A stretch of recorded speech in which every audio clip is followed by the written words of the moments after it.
আজকের আলোচ্য বিষয় হচ্ছে ইটারেশন। ইটারেশন এমন একটি গুরুত্বপূর্ণ বিষয় যেটি না বুঝলে কোনো একটি লুপ কীভাবে কাজ করতেছে তা আমরা বুঝতে পারবো না। চলুন আমরা একটা এক্সাম্পলের সাহায্যে দেখে নেই। আমরা এখানে এক্সাম্পল হিসেবে ফর লুপটা ইউজ করব। তো ফর লুপের কী হয়, এই যে ফর লুপ এর সিনট্যাক্স অনুযায়ী যেটা আমরা জানি, এর ভিতরে প্রথমে ইনিশিয়ালাইজেশন থাকে, তারপরে কন্ডিশন থাকে এবং তারপরে কি থাকে, ইনক্রিমেন্ট বা ডিক্রিমেন্ট, এবং এই অংশটা হচ্ছে ফর লুপের বডি। তা আমাদের মূলত কাজটা হবে এই আজকের এই ফর লুপের বডি অংশটা নিয়ে। তো ফর লুপের বডি অংশ কোনটুকু, এই কার্লি ব্রেসেস থেকে শুরু করে আমাদের এই কার্লি ব্রেসেস পর্যন্ত যে অংশটা আছে এটা হচ্ছে ফর লুপের বডি বা স্টেটমেন্ট। তো মূলত আমাদের এইখানে কন্ডিশন যেটা দেওয়া থাকে সেই কন্ডিশনের উপর নির্ভর করে আমাদের এই বডি অংশটা কতবার কাজ করবে। কন্ডিশনের শর্ত যদি আমাদের 5 বার থাকে তাহলে আমাদের এই বডি অংশটা কাজ করবে 5 বার। কন্ডিশনের শর্ত যদি 3 বার থাকে তাহলে আমাদের পুরো বডি অংশটা কাজ করবে 3 বার। সুতরাং আমরা বুঝতে পারলাম এই বডি অংশটা কতবার কাজ করবে সেটা নির্ভর করে কার ওপর, এই কন্ডিশনের উপর নির্ভর করবে। তা আমাদের বডি অংশটা কতবার কাজ করবে সেই সংখ্যাটা নির্ণয় করাই হচ্ছে ইটারেশন।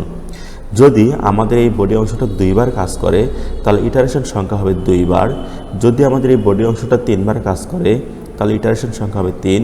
যদি এই বডি অংশটা 4 বার কাজ করে তাহলে ইটারেশন সংখ্যা হবে 4। চলুন এটা আমরা একটা প্রোগ্রামের সাহায্যে বুঝি যে আসলে এটি কতবার কাজ করতেছে। তো এখানে আমি টাইম সেভিংসের জন্য আগে একটা প্রোগ্রাম লিখে রাখছি। প্রোগ্রামটিতে আমরা দেখতে পাচ্ছি যে এখানে আয়ের মান দেওয়া আছে,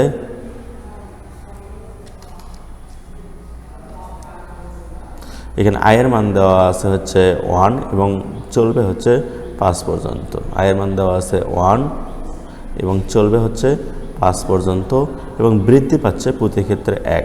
তার মানে যে 1 বার, 2 বার, 3 বার, 4 বার, 5 বার।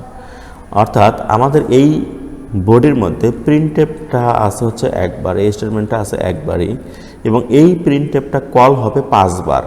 কার জন্য? 1 এর জন্য কল হবে 1 বার, 2 এর জন্য কল হবে 1 বার, 3 এর জন্য 1 বার, 4 এর জন্য 1 বার, 5 এর জন্য 1 বার। তা সুতরাং আমরা বলতে পারি এখানে ইটারেশন সংখ্যা হচ্ছে 5। ইটারেশন সংখ্যা কয়বার? 5 বার। অর্থাৎ এই প্রিন্টএফটা কয়বার কল হচ্ছে? 5 বার।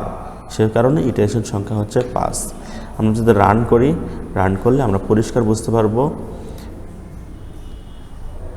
এই যে প্রথমে 1 এর জন্য প্রিন্ট হয়েছে 1 বার, এই যে 2 এর জন্য হয়েছে 1 বার, 3 এর জন্য 1 বার, 4 এর জন্য 1 বার, 5 এর জন্য 1 বার।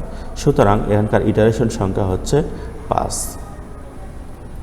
আচ্ছা, এবার আমরা প্রোগ্রামটাকে আরেকটু জটিলভাবে উপস্থাপন করি যাতে আমরা আরও ভালোভাবে বিষয়টা বুঝতে পারি।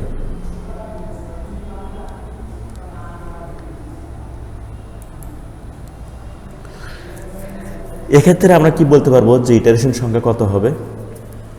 এবারও কিন্তু ইটারেশন সংখ্যা 5 বারই, কিন্তু আইএসসিটি লেখাটা প্রিন্ট হবে 10 বার। কেন 10 বার প্রিন্ট হবে? এই যে আয়ের জন্য, এই যে 1 এর জন্য প্রিন্ট হয়েছে 2 বার,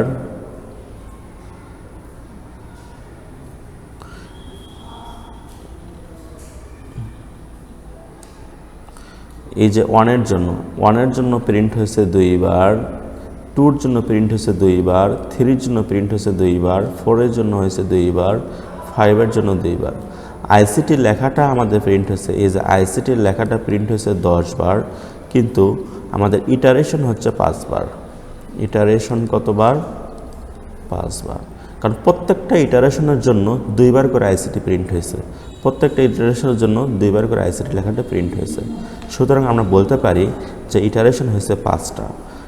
অর্থাৎ আমাদের এই থেকে শুরু করে এই ব্লক পর্যন্ত মোটে এই পুরো ব্লকটা কাজ করছে 5 বার, এবং প্রতি ব্লকে 2 বার করে প্রিন্টএফ কল থাকার কারণে আমাদের আইসিটি লেখাটা প্রিন্ট হয়েছে 10 বার। আরেকটা এক্সাম্পল দেই যাতে আমরা বুঝতে পারি।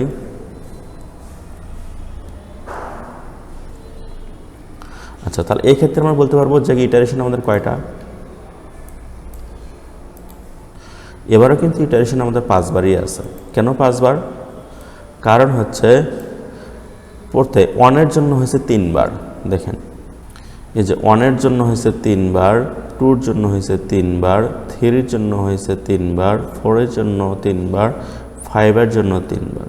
সুতরাং আমরা বলতে পারছি যে আইসিটি লেখা প্রিন্ট হয়েছে 15 বার, বাট ইটারেশন হয়েছে 5 বার। ইটারেশন হয়েছে 5 বার। বুঝতে পারছি?